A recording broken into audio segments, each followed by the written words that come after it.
Hi, and welcome to Experience Points by University XP. On Experience Points, we explore different ways we can learn from games. I'm your host, Dave Ang from Games Based Learning by University XP. Find out more at universityxp.com. On today's episode, we'll cover engagement curves in games. Creating engaging games are what designers are always trying to do. Making sure that the game is challenging but not too difficult. Making sure that the game is fun but not too easy. Making sure that the game is impactful but not too serious. Maintaining this engagement is hard. How do designers do it? How do educators make sure that they maintain their students' focus? Specifically, how does engagement help educators make serious learning games? This episode will address the engagement curve of games and how it affects player and user engagement. It will also cover what should be prioritized when creating engaging games, as well as how timing works in the engagement cycle. This curve is discussed for continual player engagement, as well as how most popular mobile games utilize this for monetization purposes. Finally, this episode closes out on why engagement is important for games and how it can be harnessed for serious games development. The engagement curve is a way for designers to make sure that players remain engaged in the game according to a predetermined rhythm. This is especially helpful for those players who are playing in a new environment for the first time. For us, there was always a first time when we played a first person shooter, a worker placement game, or explored an open world RPG. For experienced gamers, these places now come as second nature to us. But for all of us, there was always a first time. That means that engagement at the very beginning is important for players. The engagement curve is a chart of the intensity of this player engagement over time. But this engagement curve isn't seen only in games. You can find it in other mediums like stories, narratives, books, movies, and music. The engagement curve identifies the ideal amount of player engagement to keep them interested, challenged, and intrigued. However, in more static mediums like books, movies, television shows, and stories, this engagement curve cannot change. It has been pre written, pre edited, and pre recorded.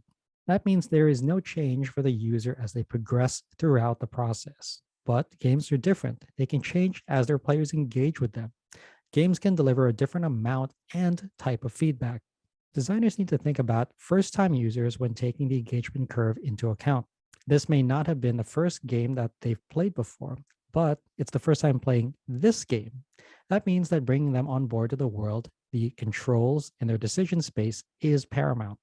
This also means that designers should focus on the progression system for players, specifically what actions they've taken and what decisions will affect their play throughout the game. This gives the player engagement meaning as they can determine the arc that they progress throughout their play. This leads to the creation of an ideal curve, one that has high moments of intensity matched by equally low moments of rest. This ping pong effect of back and forth means that players are gradually introduced to different and impactful effects in the game. They are then given benign and baseline moments in which to use them. This is most prevalent in video game tutorials where players are shown how to move, run, jump, or crawl, and then must explore a world where they can do all of those motions in order to help them navigate the space. Only later will they need to rely on what they have learned here in order to proceed in the game. Often, this tutorial is built into the story of the character. As stories have a more lasting effect than straight tutorials. Players are led through a narrative convention where they must stretch and move around in the space in order to learn how to use the controls for the game. This decision makes thematic sense as well as connects player actions within the realm of the narrative. However, sometimes players are thrust into a dire situation where they must now use what they've learned in the game for their benefit. A memorable example of this was me playing through Dead Space for the first time. Here, I was put into a situation where I immediately needed to put all of my movement actions, turn, look, run, to the test in order to escape a band of necromorphs that were chasing me. It's one of the first few heart pounding moments in the game that represents one of the first peaks in the engagement curve. That chase then ends in a quieter navigation throughout the Ishimura, where the character has a chance to relax for a bit before encountering additional challenges. That up and down affected engagement and action represents this engagement curve throughout the game, which mimics a roller coaster in many ways. This engagement curve is also reflected in the narrative analogy with the three-act play, setting up the incident which leads to the confrontation, which then climaxes and reaches the resolution of the story. This intensity throughout the engagement curve is based on the timing of this action and the demands of the player as they navigate the game. Timing is the most important aspect of the engagement curve. The experiences of the player happens over time as they engage with the game. In board games, this timing can take place in multiple intervals, most likely with a starting setup of players followed by earning points or synergizing different elements, and then ending with a climax or payoff. Ancestry is a game that embodies this. The starting setup for players was built on a single tile. The rest of the game revolves around building from that tile, with each round ending in scoring opportunities. However, the decision to use that tile at the beginning informed the rest of the gameplay. The conclusion of each round represented scoring opportunities. This was the falling action and the setup for the next round. There's a connection here between game design, narratives, and serious games. Here, players need to become active participants in the process instead of passive observers. That means that once they have a competency in the game, once they learn how to do something, they should then have a quickly rising opportunity to put it to the test. Whether that means a new move, a new item, or a new ability doesn't matter. What does matter is making sure that players continually engage with the game throughout by learning new competencies that they can then easily apply. The development of these new competencies is central to how players will continue to learn and engage with the game. Player retention is based on what they can do coupled with what opportunities they can exploit. By doing both, games help keep players engaged throughout the process. Sometimes those processes aren't even very interesting, but through these actions, players develop awareness, knowledge, and competency. They can then use these competencies for the different types of meaningful decisions throughout the game. One of my favorite couch cooperative games is Overcooked, where players must work together in a kitchen to make and serve food. The actions are simple: put a burger in a frying pan, drop some vegetables in the soup, and put lettuce in a bowl. But combining them and timing them correctly with one another is what keeps the game fresh, exciting, and engaging.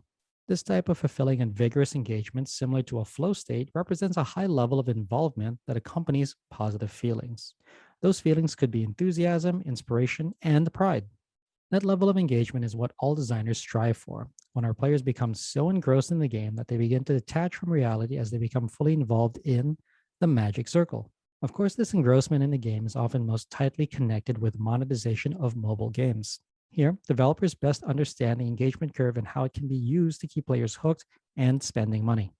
Often that translates into time spent on the app, game, or the platform. This means that players are more likely to spend time, effort, and money pursuing game actions. Those actions mean engagement for not only the platform, but the user as well. That's why it's to the developer's advantage to keep track of player engagement as a predictor of their future interaction with the game and the platform for future monetization purposes.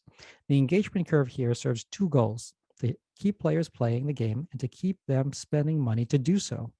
Of course, players that play games are important. Without the players, a game would be without the central element that makes them fun, unique, and engaging. But games are still abstractions of real experiences. Games can serve as rich learning opportunities for educators and designers alike. That means that educators are incentivized to continue to create engagement in games. They want to make it so that students, users, and players must continue to do something within the game world. But defining that something is ultimately up to us, the designers. Unlike other forms of media, games create that interaction from players. That interaction is what makes games fun, unique, and challenging. This means that players must remain actively engaged instead of passive participants. This interaction from players in games is what keeps them engaged. That engagement is the kind of interaction that leaves a lasting impression on the learner and how they apply their lessons in the future. That's why engagement is so important as a teaching tool. Games, serious games, and games based learning are incredibly powerful applications for teaching students about problem solving, mastering key concepts, and creating solutions to problems with multiple variables.